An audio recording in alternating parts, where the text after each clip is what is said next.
গল্পের বাক্স চ্যানেলে আপনারা শুনছেন বিমল মিত্রের লেখা একটি উপন্যাস রাজরানী হও। আজ শুনবেন উপন্যাসটির তৃতীয় পর্ব। এই রকম অবস্থাতেই একদিন সুমন্ত এলো। সুমন্ত জেলখানার ভেতর তার কথা মনে পড়লেই অনিলার চোখ দুটো জলে ভিজে আসত। ছোটবেলায় ওই সুমন্ত কত দুষ্টু ছিল। হেমন্ত বিশ্বাস নাতির মুখ দেখলে একটা সোনার গিনি দিয়ে যেন নিশ্চিন্ত হলো মনে মনে। যখন হেমন্ত বিশ্বাস নিজের ঘরে বসে কাজ করতে বসত, তখন অনিলার কাছ থেকে তাকে নিয়ে যেত, বলতো, দাও বৌমা, ওকে আমার কাছে দাও, ও আমার কাছে থাকলে দুষ্টুমি করবে না, বড় লক্ষ্মী ছেলে আমার সুমন্ত। হেমন্ত বিশ্বাস নাতির অন্নপ্রাশনে খুব ঘটা করল। এলাহি ব্যবস্থা হলো বাড়িতে। অনিলার বিয়েতে যেমন ঘটা হয়েছিল তার চেয়েও বেশি। লোকে আশীর্বাদ করে গেল প্রাণ ভরে।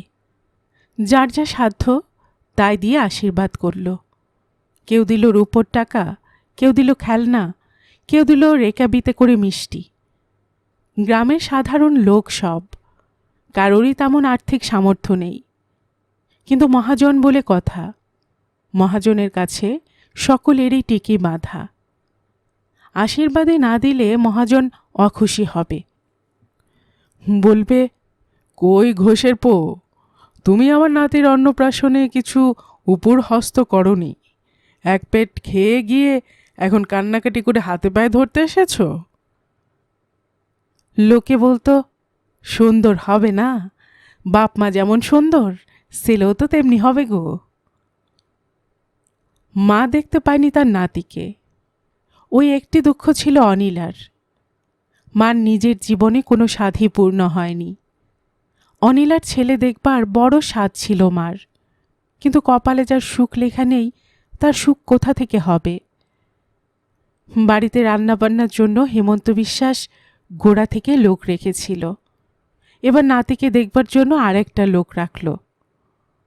হেমন্ত বিশ্বাস যখন তার কাজ কারবারে ব্যস্ত থাকত, তখন বাড়ির ভেতরে সুমন্তর কান্না শুনলেই সব কাজকর্ম ফেলে দৌড়ে আসত, বলতো, সুমন্ত কাঁদে কেন বৌমা, ওকে কাঁদাচ্ছ কেন ভোলার মা? ভোলার মা ভালো লোক, সুমন্তকে থামাতে হিমশিম খেয়ে যেত। সেখানে যারা বসে থাকত তারা সুমন্তকে দেখে খোশামত করে বলতো, কর্তা, এই নাতি আপনার মুখ উজ্জ্বল করবে। কথাগুলো শুনে খুব খুশি হতো হেমন্ত বিশ্বাস। এমনও হয়েছে যে নাতিকে প্রশংসা করায় কয়টা পয়সা সুদ মকুব করে দিয়েছে। কথায় বলে, টাকার চেয়ে সুদ মিষ্টি। হেমন্ত বিশ্বাসেরও তাই হয়েছিল। ছেলের চেয়ে নাতি মিষ্টি। সেই নাতিকে নিয়েই দিন কাটত তার। শুধু রাতটা ছাড়া সব সময়ে দাদুর কাছে থাকত সে। অত ব্যস্ত মানুষ, তার কাজে ক্ষতি হলেও নাতিকে সব জায়গায় সঙ্গে নিয়ে যাওয়া চাই। হাটে যাবে, সঙ্গে হাত ধরে নিয়ে যাবে নাতিকে। বলবে, দাদু, তুমি আমাকে বেশি ভালোবাসো না তোমার বাবাকে? নাতি বলতো, তোমাকে। হেমন্ত বিশ্বাস সকলকে শুনে শুনে বলতো, এই শোন, নাতি কি বলছে শোন, ওর বাবার চাইতে নাকি আমাকে বেশি ভালোবাসে। লোকে বলতো, দেখতেও ঠিক আপনার মতো হয়েছে কর্তাবাবু। অনেকে বলতো, ওকেও কলকাতায় পাঠিয়ে দেবেন কর্তাবাবু, কুসুমগঞ্জে থাকলে ও আমাদের মতো গোমুখ্য হবে। হেমন্ত বিশ্বাস বলতো, পাগল হয়েছ তোমরা, আমার খুব শিক্ষে হয়ে গিয়েছে বাপু, ওকে আর কলকাতায় পাঠাবো না, পাঠালেই বাপের মতন লক্ষ্মী ছাড়া হয়ে যাবে। ওকে আমি ছোটবেলা থেকে আমার গদিতে বসাবো, ও হিসেব শিখুক, টাকা না পাই হিসেব করতে শিখলেই আমার সব কাজ চলে যাবে। কিন্তু একেবারেই লেখাপড়া না শিখলে চলে না। তাই হেমন্ত বিশ্বাস নিজেই হাতে ধরে নিয়ে গিয়ে গৌরব মাস্টারের হাতে তুলে দিয়ে বলল, একে অঙ্কটা ভালো করে শিখিয়ে দিও মাস্টার, যাতে বড় হয়ে হিসেবটা ভালো কষতে পারে, তার বেশি আমার দরকার নেই। বড় আদরের নাতি সুমন্ত দাদুর কাছে মানুষ হতে লাগল। হেমন্ত বিশ্বাস তাকে পাশে নিয়ে কাজকর্ম করে। নাতি জিজ্ঞেস করে, এগুলো কি দাদু? হেমন্ত বিশ্বাস বলে, ওগুলো টাকা। সুমন্ত তবু বুঝতে পারে না, জিজ্ঞেস করে, এগুলো দিয়ে কি হয় দাদু? হেমন্ত বিশ্বাস বলে, এগুলো দিয়ে সব হয়, এ দিয়ে সব কিছু কেনা যায়। কি কেনা যায়? হেমন্ত বিশ্বাস বলে, চাল কেনা যায়, ডাল কেনা যায়, কাপড় কেনা যায়, সোনা রূপো গয়না বাড়ি ঘর সব কিছু করা যায়। পৃথিবীর সবচেয়ে দামি জিনিস হলো এই টাকা। নাতি বায়না ধরে, বলে, আমাকে একটা টাকা দাও না দাদু। হেমন্ত বিশ্বাস বলে, খবরদার, ওতে হাত দিতে নেই, হারিয়ে যাবে, তখন আর কিছু কিনতে পারা যাবে না। তাড়াতাড়ি ছড়ানো টাকাগুলো সামলায় হেমন্ত বিশ্বাস। ছোট ছেলেকে বিশ্বাস নেই। তবু নাতি বায়না ধরে বলে, আমাকে একটা টাকা দাও দাদু। হেমন্ত বিশ্বাস বলে, তুমি টাকা নিয়ে কি করবে? সুমন্ত বলে, আমি একটা পিস্তল কিনব। পিস্তল? কথাটা শুনে সবাই ছেলে মানুষের বুদ্ধি দেখে অবাক হয়ে যায়। এইটুকুন ছেলের এত বুদ্ধি! খেলনা কিনবে না, খাবার কিনবে না, নারকেলের নাড়ু কিনবে না, কিনবে কিনা পিস্তল?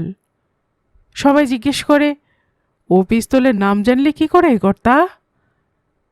হেমন্ত বিশ্বাস নিজেও অবাক, বলল, হ্যাঁ রে সুমন্ত, তুই পিস্তলের কথা জানলি কি করে রে? পিস্তল দিয়ে তুই কি করবি? সুমন্ত বলল, আমি গুন্ডাদের খুন করব, পিস্তল দিয়ে মানুষ খুন করা যায়। হেমন্ত বিশ্বাস জিজ্ঞেস করে, কে বলল তোকে পিস্তল দিয়ে মানুষ খুন করা যায়? সুমন্ত বলল, বাবা। হেমন্ত বিশ্বাসের মাথায় যেন বজ্রাঘাত হলো। বসন্ত? বসন্ত পিস্তলের কথা বলেছে? সেই বা এসব কথা ছেলেকে বলল কেন? এরপরে আর এ প্রসঙ্গ উঠল না। টাকা কড়ি দলিলপত্র সব সিন্দুকের মধ্যে রেখে নাতির হাত ধরে হেমন্ত বিশ্বাস বাড়ির ভেতরে এলো। ডাকল, বৌমা। অনিলা রান্নাঘরে তখন রান্নায় ব্যস্ত ছিল। শ্বশুরের ডাক শুনে বাইরে এলো। বৌমা কাছে আসতেই হেমন্ত বিশ্বাস জিজ্ঞেস করল, বসন্ত কোথায় বৌমা? তিনি তো বাড়ি নেই, তিনি কলকাতায় গেছেন। অত ঘন ঘন সে কলকাতায় যায় কেন? সেখানে ওর অত কী কাজ থাকে তা তোমাকে বলে না? অনিলা চুপ করে রইল, তারপর বলল, আমি জানি না। হেমন্ত বিশ্বাস বলল, তুমি যদি নাই জানবে তাহলে তোমাকে বউ করে এনেছি কেন এই বাড়িতে? তোমার রূপ দেখে তো তোমাকে বসন্তর সঙ্গে বিয়ে দিয়েছিলুম, যাতে ও সংসারী হয়, যাতে ও তোমার বশ হয়। আমি তো তোমাদের কাছ থেকে একটা পয়সাও নিইনি। আমি নিজেই আমার গাটের পয়সা খরচ করে ছেলের বিয়ে দিয়েছি। কেউ বলতে পারবে না আমি সুদখোর বলে ছেলের বিয়েতে টাকা নিয়েছি। এসব কথা হেমন্ত বিশ্বাসের এই প্রথম নয়। এসব কথা আগেও অনেকবার শুনতে হয়েছে অনিলাকে। সময়ে অসময়ে অনিলাকে শ্বশুরের কাছ থেকে এসব কথা শুনতে হয়েছে। কিন্তু সে কি করবে? বসন্ত যদি তার কথা না শোনে তো সে কি করতে পারে? কতবার তো সে কথা সে বসন্তকে শুনিয়েছে। কিন্তু নিজের বাবা যাকে বশ করতে পারল না, তাকে বশ করবে অনিলা? হেমন্ত বিশ্বাস বলল, বসন্তের কাছে পিস্তল আছে? অনিলা অবাক হয়ে গেল শ্বশুরের কথা শুনে। পিস্তল? পিস্তলের কথা জানল কি করে শ্বশুর? কিন্তু বলল, তা আমি কি করে জানব? আর তোমার ছেলে বা পিস্তলের কথা জানলো কি করে? অনিলা অবাক হয়ে বলল, সুমন্ত সে পিস্তলের কথা বলেছে? হ্যাঁ, তাই তো বলল। আমার কাছে বসে কেবল টাকা চায়, টাকার উপর তার খুব লোভ, টাকা দেখলেই কেবল চাইবে। আমি জিজ্ঞেস করলাম, টাকা নিয়ে কি করবি? তা কি বলে জানো? বলে পিস্তল কিনবে। আমি তো শুনে অবাক। শুধু আমি নই, আমার গদিতে যত লোক ছিল তারা সবাই অবাক। তখন জিজ্ঞেস করলাম, পিস্তল দিয়ে কি করবি? জবাবে বলল, মানুষ খুন করব, শুনেছ কথা? সেই জন্য তো জিজ্ঞেস করছি তোমাকে, বসন্ত কোথায়? তাকে পেলে একবার জিজ্ঞেস করতুম পিস্তলের কথা সে ছেলেকে বলল কেন, আর পিস্তলের কথাই বা ওঠে কেন। ভাগ্য ভালো যে বসন্ত সেদিন বাড়িতে এলো না, তার পরদিনও এলো না, তার পরদিনও না। তারপর হঠাৎ একদিন বসন্ত বাড়ি এসে হাজির, মাথার চুল উস্কো খুস্কো, চেহারা দেখে বোঝা গেল কদিন ধরে খাওয়া হয়নি। এসেই বলল, কিছু খেতে দাও আগে। অনিলা তাড়াতাড়ি ভাত বেড়ে দিল। বসন্ত বলল, না খেয়ে আর কিছু কথা বলবো না। গোগ্রাসে সব ভাত খেয়ে নিল বসন্ত। তারপর যেন একটু স্থির হলো। অনিলা জিজ্ঞেস করল, এতদিন কোথায় ছিলে? এরকম চেহারা কেন তোমার? চাকরি বাকরি চেষ্টা করছিলে? বসন্ত বলল, খোকা কেমন আছে? ভালো, সে তো বাবার কাছে থাকে সারাদিন, নাতিকে নিয়ে তিনি মশগুল। তোমার পকেটে সেদিন পিস্তল দেখেছিল সুমন্ত, সে কথা সে বাবাকে বলে দিয়েছে। বসন্ত চমকে উঠল, বলল, পিস্তল? পিস্তলের কথা সুমন্ত জানল কি করে? অনিলা বলল, বারে সেদিন তুমি যখন বাড়ি এসেছিলে তখন সুমন্ত তোমার জামার পকেটে হাত দিয়ে পিস্তল বার করেছিল না, মনে নেই তোমার? বসন্ত বলল, এই বয়সে বড় দুষ্ট হয়েছে আদর পেয়ে পেয়ে, সব জিনিসে হাত দেয় কেন সে? অনিলা বলল, তা তুমি বা পকেটে পিস্তল রাখো কেন? পিস্তল দিয়ে তুমি কি করো? বসন্ত বলল, আমি যাই করি না কেন তাতে তোমারই বা কি আর সুমন্তরই বা কি? অনিলা বলল, সব কথায় তুমি অমন রেগে যাও কেন? আমি কিছু অন্যায় কথা বলেছি? বসন্ত বলল, অন্যায় তো বলেছই, আমি তো তোমাদের কোনো কথায় মাথা ঘামাই না। তুমি কি করছো না করছো তা তো আমি কখনো জিজ্ঞেস করতে যাই না। অনিলা বলল, তুমি আজকাল অত খিটখিটে হয়ে গেলে কেন? আগে তো এমন ছিলে না। তোমার শরীর খারাপ নাকি? এতক্ষণ কি করে খবরটা হেমন্ত বিশ্বাসের কানে গেছে যে বসন্ত বাড়ি এসেছে? সঙ্গে সঙ্গে বাড়ির ভেতর চলে এসেছে সে। বলল, এই যে কখন এলে? বসন্ত বলল, এই একটু আগে। কই, আমি তো সদর ঘরেই বসেছিলুম, তোমাকে তো দেখতে পেলুম না। বসন্ত বলল, আমি খিড়কি পুকুরের দিক দিয়ে এসেছি, পাকা রাস্তা দিয়ে আসিনি। সুমন্ত বাবাকে দেখতে পেয়ে খুব খুশি, এসে একেবারে বাবাকে জড়িয়ে ধরেছে। বলল, বাবা, তুমি কোথায় ছিলে এতদিন? বসন্ত বলল, চুপ করো, আমি তোমার দাদুর সঙ্গে কথা বলছি। সুমন্ত বলল, জানো বাবা, দাদুর অনেক টাকা আছে, সব টাকা সিন্ধুকে লুকিয়ে রাখে। বসন্ত বলল, বলছি তুমি চুপ করো এখন। কিন্তু সুমন্ত থামল না, বলতে লাগলো, জানো বাবা, টাকা দিয়ে সব কিছু কেনা যায়। দাদু বলেছে, চাল কেনা যায়, ডাল কেনা যায়, কাপড় কেনা যায়, সোনা রূপো গয়না, বাড়ি ঘর সব কিছু কেনা যায়। পৃথিবীর সবচেয়ে দামি জিনিস নাকি এই টাকা। হ্যাঁ বাবা, এই টাকা দিয়ে পিস্তল কেনা যায়। যেন বোমা পড়ল সকলের মাথার উপর। হেমন্ত বিশ্বাস প্রথমে নিস্তব্ধতা ভাঙল, বলল, তোমার নাকি পিস্তল আছে? তোমার পকেটে নাকি পিস্তল থাকে? বসন্ত বলল, তোমাকে কে বলল? হেমন্ত বিশ্বাস বলল, যে বলুক, আমি যে কথা জিজ্ঞেস করছি তার জবাব দাও। তোমার কাছে পিস্তল থাকে কিনা তাই বলো। বসন্ত বলল, শুধু পিস্তল কেন, দরকার হলে বন্দুকও রাখতে হয় কাছে, তাতে কি হয়েছে? হেমন্ত বিশ্বাস বলল, কলকাতায় গিয়ে কলেজে পড়ে তোমার কি এই সব শিক্ষা হয়েছে? বসন্ত বলল, কলেজে গিয়ে লেখাপড়া করে বিয়ে পাশ করেছি আমি। হেমন্ত বিশ্বাস বলল, তা তো জানি, কিন্তু কলেজের বাইরে, সেখানে তো শুনেছি আজকাল অনেক পার্টি ফার্টি আছে, তুমি কি সব পার্টিতে মেশো নাকি? বসন্ত বলল, কলকাতায় লক্ষ লক্ষ লোক আছে, কারোর না কারোর সঙ্গে তো মিশতেই হবে, চুপচাপ হোটেলে তো আর বসে থাকা যায় না। হেমন্ত বিশ্বাস বলল, কিন্তু পিস্তল পার্টি ছাড়া কি আর কোনো মেশবার লোক নেই? রামকৃষ্ণ মিশন কি গৌরীয় মঠও তো আছে কলকাতায়, থিয়েটারে ক্লাবও তো আছে কলকাতায়, তাছাড়া আরও কত কি আছে সেখানে, তাদের সঙ্গে মিশতে পারো না? বসন্ত বলল, যারা লেখাপড়া জানে, শিক্ষিত ভদ্র ছেলে, তাদের সঙ্গে আমার বরাবর মেলামেশা ছিল। যারা পিস্তলবাজি করে তারা কি শিক্ষিত ভদ্র ছেলে? আর কোনো শিক্ষিত ভদ্র ছেলেদের খুঁজে পেলে না? বসন্ত বলল, যারা দেশের মানুষের কথা ভাবে তাদের সঙ্গে আমি মিশেছি। এখন কি তাদের সঙ্গে মিশতেই কলকাতা যাও?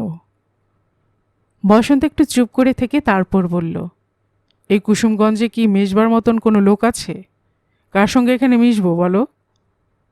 হেমন্ত বিশ্বাস বলল, কেন, আমার ব্যবসায় তো আমাকে একটু সাহায্য করতে পারো। বসন্ত বলল, তোমার ব্যবসা আমার পছন্দ হয় না। কেন? বসন্ত বলল, সে তো আমি অনেকবার বলেছি, অন্য লোকের দুরবস্থার সুযোগ নিয়ে নিজের পেট ভরানোটা তো ভালো কাজ নয়। হেমন্ত বিশ্বাস বলল, কিন্তু আমি না থাকলে কে তাদের বিপদের দিনে দেখতো? বসন্ত বলল, যে দেশে তুমি নেই সে দেশে লোকেরা কি বেঁচে নেই? হেমন্ত বিশ্বাস বলল, আমি কি একলাই মহাজনী কারবার করি? পৃথিবীর অন্য দেশে কি আর কোনো মহাজন নেই? বসন্ত বলল, এইসব তর্ক আমি তোমার সঙ্গে এখন করতে চাই না। হেমন্ত বিশ্বাস বলল, মানে তুমি মনে করো মহাজনী কারবার করা পাপ? বসন্ত বলল, হ্যাঁ, পাপই তো। ব্যাংকও মহাজনী কারবার করে, তারাও সুদ নিয়ে টাকা খাটায়, কিন্তু তোমার মতো গরিবদের রক্ত চুষে খায় না, এমন করে চাষিদের সর্বস্ব কেড়ে নিয়ে তাদের পথে বসায় না, তোমার মতো তাদের গলাও তারা কাটে না। হেমন্ত বিশ্বাস বলল, কলকাতায় গিয়ে তুমি এইসব কথা শিখে এসেছো? এইসব শেখবার জন্য আমি তোমাকে কলকাতায় পাঠিয়েছিলাম? বসন্ত বলেছিল, কলকাতায় না গিয়েও এসব কথা শেখা যায়, এ শিখতে গেলে কলকাতায় যেতে হয় না কাউকে। আমি ছোটবেলা থেকে তোমার কাছ থেকে নিজের চোখে দেখেছি, তোমার কাছে এসে টাকা ধার নিতে কত লোক শেষকালে ধার শোধ করতে না পেরে গলায় দড়ি দিয়ে মরেছে, তাও আমার নিজের চোখে দেখা। বরং কলকাতায় না গিয়ে এখানে থাকলে আরও বেশি দেখতে পেতুম। হেমন্ত বিশ্বাস বলেছিল, তা আমি আমার হকের সুদ ফেরত চাইব না? তুমি কি বলতে চাও, আমি আমার দেনাদারদের সব সুদ মকুব করে দেব? টাকা উপায় করতে বুঝি আমাকে কষ্ট করতে হয়নি, আমার মাথার ঘাম পায়ে ফেলতে হয়নি, আমার কি টাকার গাছ আছে? এ কথার হয়তো শেষ হতো না, কিংবা এ তর্ক হয়তো আরও অনেকক্ষণ ধরে চলত, কিন্তু ওদিকে আবার আরেকজনকে বাইরে থেকে ডাকলো, বিশ্বাস মশাই বাড়ি আছেন? হেমন্ত বিশ্বাস আর দাঁড়ালো না, হয়তো কোনো দেনদার সুদ দিতে এসেছে, কিংবা হয়তো টাকা ধার নিতে এসেছে। অনিলা বলল, এ কি, তুমি না খেয়ে উঠে পড়লে যে? বসন্ত বলল, আমার আর খিদে নেই। বলে উঠে দাঁড়াতে অনিলা বলল, এইরকম না খেয়ে খেয়ে তোমার শরীর খারাপ হয়ে যাচ্ছে। ততক্ষণে কুয়োর কাছে গিয়ে বসন্ত এঁটো হাত ধুয়ে ফেলেছে। অনিলা জিজ্ঞেস করল, কলকাতায় কিছু কাজের বন্দোবস্ত করতে পারলে? বসন্ত বলল, চেষ্টা তো করে যাচ্ছি, কিন্তু এখনও কিছু বন্দোবস্ত করতে পারিনি, করতে পারলে আমি তোমাকে সেখানে নিয়ে যাব। অনিলা বলল, কেন, এখানে কুসুমগঞ্জে তো আমার কোনো কষ্ট হয় না, আর শুনেছি তো কলকাতায় অনেক কষ্ট। কিসের কষ্ট? সেখানে বাড়ি ভাড়াই তোমার অনেক পড়ে যাবে, এখানে বাবা আছেন তাই কিছু বুঝতে পারছি না, তাছাড়া সেখানে ভোলার মার মতো লোক কোথায় পাবো? বসন্ত বলল, জীবনে একটু কষ্ট করা ভালো, পৃথিবীতে কত মানুষ কত কষ্ট করে সংসার চালায় তা যদি তুমি জানতে। অনেকে দুবেলা পেট ভরে খেতে পায় না, তা শুধু কলকাতায় বা কেন, এখানে কুসুমগঞ্জে গরিব লোক নেই ভেবেছ? তুমি বাড়ির মধ্যে থাকো তাই বুঝতে পারো না, একটু মুচিপাড়া কি গোয়ালাপাড়ার দিকে গেলেই টের পাওয়া যায়, থালা বাসন বিক্রি করে তারা চাল কিনে খাচ্ছে এখন।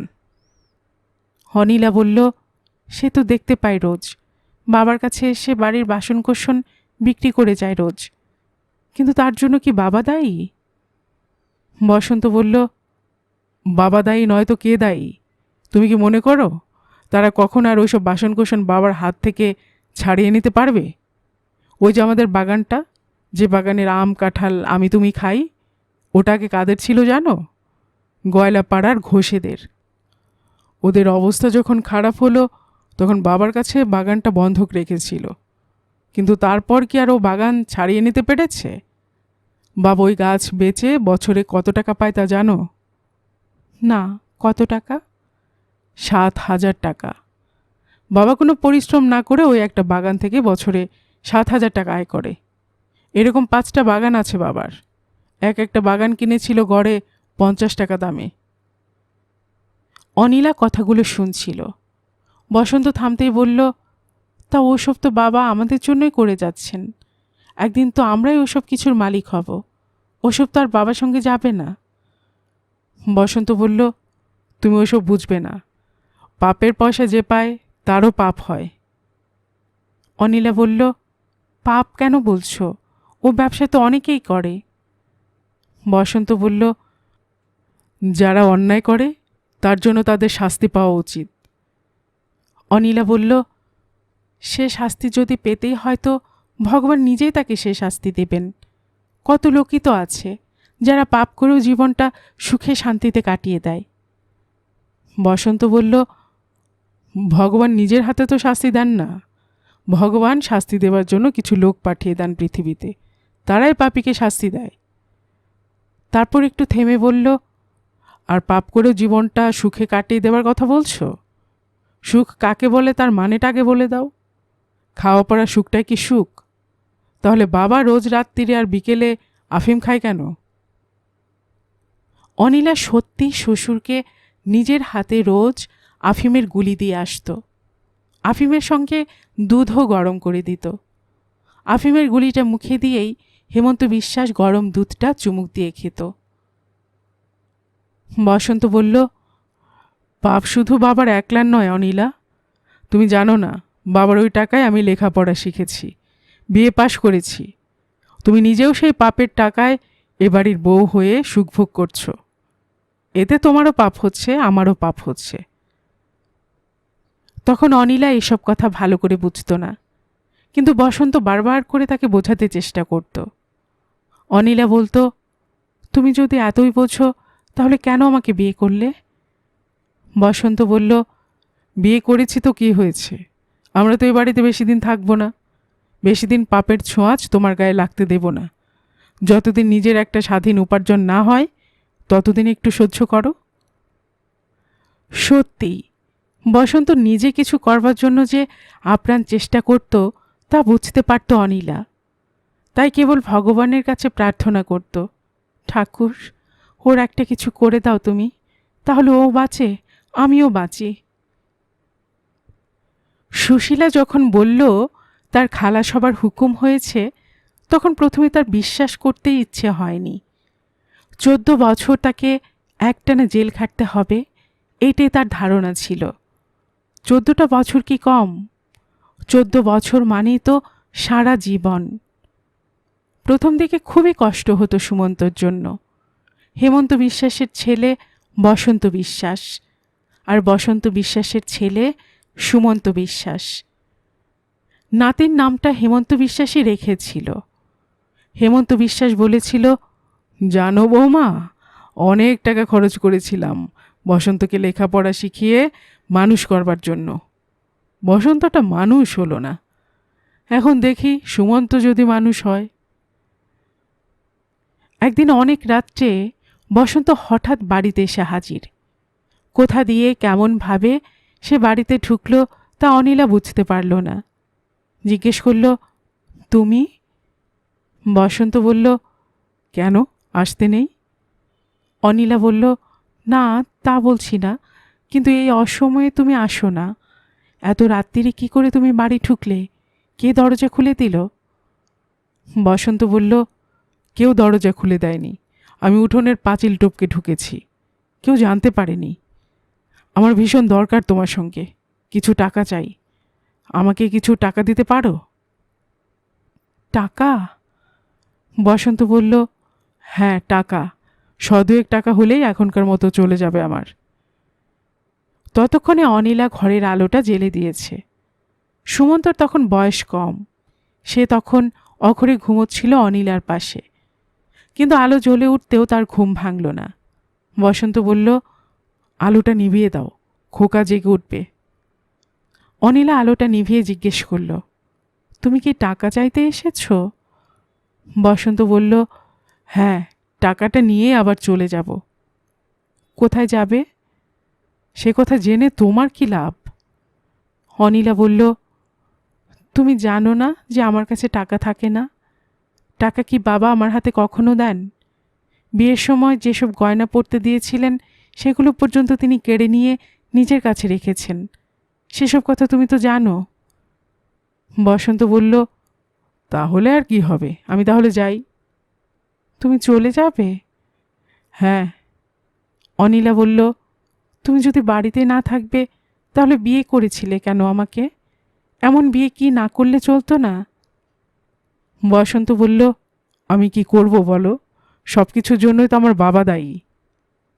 অনিলা বলল, তোমার বাবার দোষের জন্য আমি ভুগবো কেন, সেটা বলতে পারো?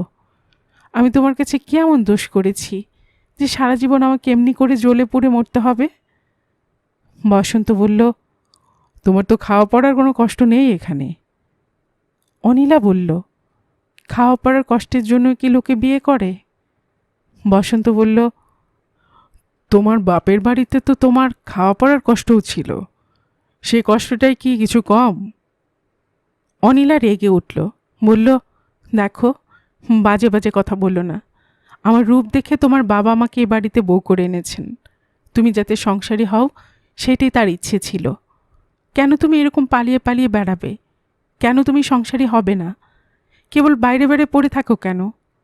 কি তোমার কাজ এত বাইরে? বসন্ত বলল, সেসব কথার কৈফিয়ত কি তোমাকে দিতে হবে নাকি এখন? অনিলা বলল, হ্যাঁ, দিতে হবে। আমি অনেক সহ্য করেছি এতদিন, অনেক দিন সব মুখ বুঝে সহ্য করেছি, কিন্তু এখন আর সহ্য করব না। এখন তোমাকে বলতেই হবে, তুমি কি নিয়ে ব্যস্ত থাকো? কলকাতায় তোমার কি এত কাজ? বসন্ত বলল, এত চেঁচিও না, অত চেঁচালে আমি কিন্তু এখানে যাও আসতুম তাও আর আসবো না। অনিলা বলল, তুমি কি আমাকে ভয় দেখাচ্ছ? বসন্ত বলল, শুধু তোমাকে নয়, বাবাকেও ভয় দেখিয়েছে এতদিন। আমাকে তোমরা কেউই এতদিন চিনতে পারলে না। আমার পকেটে রিভলভার আছে তা জানো তো? অনিলা বলল, কেন? আমাকে তুমি খুন করবে নাকি? ভেবেছ আমি ছোট্ট খুকি যে রিভলভারের কথা শুনে আমি ভয় পাব? বসন্ত আর দাঁড়াতে চাইল না, যেদিক দিয়ে এসেছিল সেই দিকেই চলে যাচ্ছিল। অনিলা সামনে গিয়ে তার পথ আটকে দাঁড়ালো, বলল, কোথায় যাচ্ছ? বসন্ত বলল, যেখানে যাই না তোমার কি? অনিলা বলল, আমি তাহলে চেঁচাবো, তাতে বাবার ঘুম ভেঙে যাবে, তিনি সব জানতে পারবেন। বসন্ত বলল, ছাড়ো, পথ ছাড়ো আগে, তারপর যত পারো চেঁচিও, আমি বারণ করতে আসবো না। অনিলা বলল, না, আমি কিছুতেই তোমাকে চলে যেতে দেব না, দেখি তুমি কি করে যাও। বসন্ত বলল, কিন্তু আমাকে যেতেই হবে, আমার জন্য সবাই অপেক্ষা করছে। কে তারা? কারা তোমার জন্য অপেক্ষা করছে? বসন্ত বলল, তারা আমাদের দলের লোক। কিসের দল? বসন্ত বলল, সে তুমি বুঝবে না। অনিলা বলল, আমি যদি কিছুই না বুঝি তাহলে তোমার বউ হয়েছিলুম কেন? আমাকে বুঝিয়ে দিলে আমি বুঝব। তুমি একটু আস্তে আস্তে কথা বলো, বাবার ঘুম ভেঙে গেলে তখন খুব মুশকিল হবে। অনিলা বলল, বাবা আফিম খেয়ে শুয়েছেন, অত সহজে তার ঘুম ভাঙবে না। তুমি বলো, আমি শুনি। কোথায় যাও তুমি, কি করো, আজকে সব আমাকে বলতে হবে। কেন তোমার পকেটে রিভলভার থাকে? তোমার কিসের দল? দলের কি কাজ? আর এত টাকারই বা কিসের দরকার তোমার? আর এত টাকারই যদি তোমার দরকার, তো বাবার কাছে তো চাইলেই পারো, বাবার তো টাকার অভাব নেই। বসন্ত বলল, বাবার টাকা আমি নেব না বলেই তো তোমার কাছে টাকা চাইছি। অনিলা বলল, আমার টাকাও তো বাবারই টাকা, আমার কি আলাদা কোনো আয় আছে? বসন্ত বলল, তোমার সংসার খরচের টাকা থেকেও যদি কিছু দিতে। অনিলা বলল, সংসার খরচের জন্য কি বাবা আমাকে কিছু টাকা আলাদা দেন? তুমি কি জানো না যে বাবার কাছে টাকাই হচ্ছে সর্বস্ব? কিছু কেনবার দরকার হলে বাবা সেটা কিনে দেন। তেল নুন থেকে আরম্ভ করে আমার শাড়ি খোকার জামা সবই বাবা নিজের হাতে কিনে দেন। টাকা কি কখনো বাবা কাউকে দেন? বসন্ত বলল, তা তোমার নিজের গয়নাটনা কিছু নেই? অনিলা অন্ধকারের মধ্যে একটা করুণ হাসি হাসল। বলল, "হুঁ, তুমি সব জেনেও না জানার ভান করছো? এই দেখো।" বলে ঘরের আলোটা আবার জ্বালালো। বলল, এই দেখো, আমার গলা দেখো, আমার দুটো হাত দেখো। কিছু গয়না দেখতে পাচ্ছ? কোনো গয়না আমার নিজের বলে আছে? লোকে জানে মস্ত বড় ঘরের বউ আমি। কিন্তু তোমাকেও কি বলে দিতে হবে কেন সধবা মানুষ হয়েও আমার গলায় আমার হাতে কোনো গয়না নেই? এই এওতির চিহ্ন একজোড়া শাখা ছাড়া হাত দুটো আমার খালি। কেন খালি তুমি জানো না? ইচ্ছে হলেও সুমন্তকে আমি একটা খেলনা কিনে দিতে পারি না কেন, তা তুমি জানো না? কিংবা হয়তো সব কিছু জেনেও আমার সঙ্গে ঠাট্টা করছো? বসন্ত বলল, আমি অনেক আশা করে এসেছিলাম। যখন টাকা পেলুম না তখন আর এখানে থেকে মিছিমিছি কি করব? আমি চলি। না, যেও না, দাঁড়াও। বসন্ত ফিরে দাঁড়ালো। অনিলা কি বলতে যাচ্ছিল, হঠাৎ কি যে একটা দেখে থমকে দাঁড়ালো। বলল, হে কি, তোমার জামার পেছনে রক্তের দাগ কেন? বলে বসন্তর জামায় হাত দিতেই তার নিজের হাতের আঙ্গুলগুলো লাল হয়ে গেল। বলল, হে কি, এত রক্ত কোথা থেকে এলো? তুমি কি কোথাও পড়ে গিয়েছিলে? বসন্ত তাড়াতাড়ি জামাটা টেনে ধরেছে। টেনে ধরতেই এক থাবড়া রক্ত অনিলার গায়ে এসে লাগলো। সেই রক্তের ছিটে লেগে তার শাড়িটাও দাগি হয়ে গেল। রক্ত দেখে তার হাতটাও শিথিল হয়ে এলো। আর সেই ফাঁকে বসন্ত এক লাফে যেখান দিয়ে যেমন করে এসেছিল তেমনি করে পালিয়ে গেল। পালিয়ে যেতে গিয়ে গরুর গোয়ালে টিনের চালের উপর একটা ভারী জিনিস পড়ার শব্দের মতো শব্দ হলো। তাতে রাত্রি নিস্তব্ধতা ভেঙে চুরে খান খান হয়ে গেল। কে কে কে ওখানে? ওদিক থেকে হেমন্ত বিশ্বাসের গলার আওয়াজ এসে পড়ল। বোমা, বোমা, ওটা কিসে শব্দ হলো জানো? অনিলা পাথরের মতন চুপ করে ঠায় দাঁড়িয়ে রইল সেখানে। হেমন্ত বিশ্বাসের সন্দেহ শক্তি বড় প্রবল। অনেক সোনা দানা রূপো টাকা আনা পাই গচ্ছিত আছে তার বাড়িতে। আফিম খেলেও একটু শব্দতে তার ঘুম ভেঙে যায়। ঘুমের ঘোরেই শব্দটা কানে গিয়েছিল তার। বাড়ির সব ঘরগুলো হাতড়াতে একেবারে অনিলার ঘরের সামনে এসে হাজির হলো। বৌমা, ঝপাং করে কিসের একটা শব্দ হলো না? অনিলা কোনো জবাব দিল না সে কথার। হেমন্ত বিশ্বাস আরও কাছে এগিয়ে এলো। কি হলো বৌমা, তুমি এরকম এখানে এত রাত্রিরে দাঁড়িয়ে আছো কেন? শব্দটা কিসের? তারপর হঠাৎ বৌমার শাড়িটার উপর নজর পড়ল। বলল, এ কি, তোমার শাড়িতে এত রক্ত লাগলো কিসের? কি হয়েছিল? পড়ে গিয়েছিলে? অনিলা নিজেকে সামলে নিল। বলল, হ্যাঁ। হেমন্ত বিশ্বাস বলল, কি করে পড়ে গেলে? কুয়োতলায় যেতে গিয়ে পা পিছলে গিয়েছিলে বুঝি? অনিলা আবার বলল, হ্যাঁ। তাহলে মলম লাগাচ্ছ না কেন? অনিলা কিছু জবাব দিল না। হেমন্ত বিশ্বাস আবার জিজ্ঞেস করল, সে হারামজাদা কোথায়? সে বসন্ত হারামজাদা? সে বাড়ি নেই বুঝি? অনিলা বলল, না। হেমন্ত বিশ্বাস বলল, কোথায় যায় বলো তো সে হারামজাদা? ভেবেছিলুম বিয়ের পর একটু শেয়ানা হবে। তোমাকেও তো বলেছিলুম তাকে একটু সংসারী করে তুলতে, তাও তুমি পারলে না। তারপর একটু হেসে হেমন্ত বিশ্বাস আবার বলতে লাগলো, সবই আমার কপাল জানো বৌমা, আমারই কপাল। একটা মাত্র ছেলে, সেটাও মানুষ হলো না। এবার যখন বাড়ি আসবে আমাকে খবর দিও তো, আমি হারামজাদাকে কোড়কে দেব। বিয়ে করেছে, ছেলে হয়েছে, এখনও মতিগতি বদলালো না। এ তো ভালো কথা নয়। এত ভয় পেয়ে গিয়েছিলুম কি বলবো তোমাকে।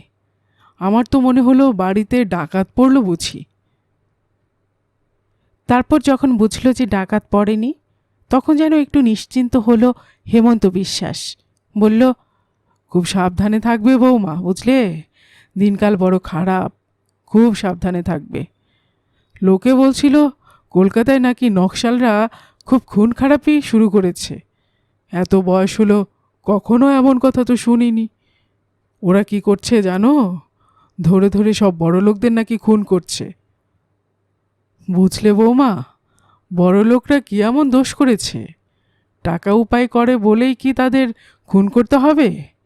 টাকা উপায় করা কি দোষের? তুমিই বলো বৌমা। অনিলা কোনো কথা বলল না। হেমন্ত বিশ্বাস আবার বলতে লাগলো, তুমি যে কিছু বলছো না বৌমা। অনিলার মুখ দিয়ে এতক্ষণে কথা বেরোলো। বলল, আমি কি বলবো?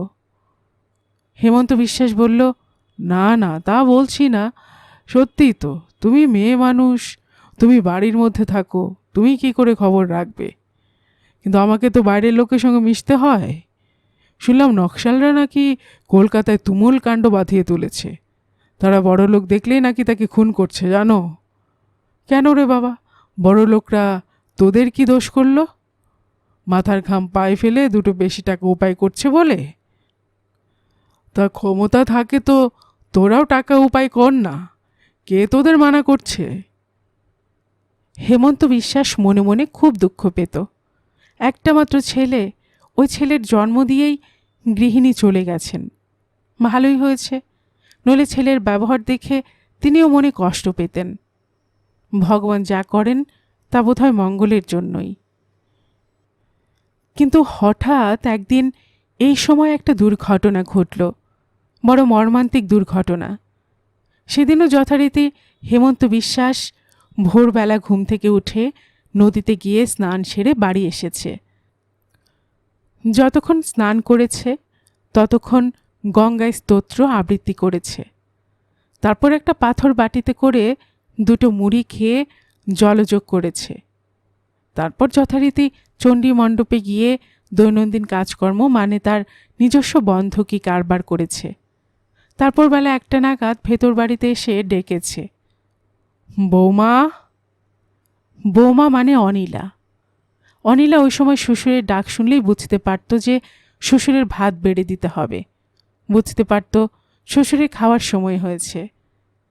হেমন্ত বিশ্বাসকে ভাত বেড়ে দিত অনিলা। খাওয়ার সময় শ্বশুরের সামনে দাঁড়িয়ে থাকতে হবে, কখন কি চাই তাও বুঝে নিতে হবে, বারবার জিজ্ঞেস করতে হবে আর 2টি ভাত চাই কিনা। শুধু ভাত নয়, ডাল ভাজা কি আর কিছুরও দরকার হতে পারে, সবই তদারক করতে হবে বৌমাকে। তারপর খেয়ে উঠে হেমন্ত বিশ্বাস কিছুক্ষণ ঘুমিয়ে নেবে যে ঘরটায় তার সিন্দুক থাকে। সেই সিন্দুকটাই তার প্রাণের প্রাণ। তার ভেতরেই হেমন্ত বিশ্বাসের প্রাণ পাখিটা রাখা আছে, আর সেই সিন্দুকের চাবিটা তার ট্যাকের ঘুনশিতে লটকানো থাকে। সেদিনও তাই করেছে হেমন্ত বিশ্বাস। ঘুম থেকে উঠে সেদিনও ডেকেছে, বৌমা।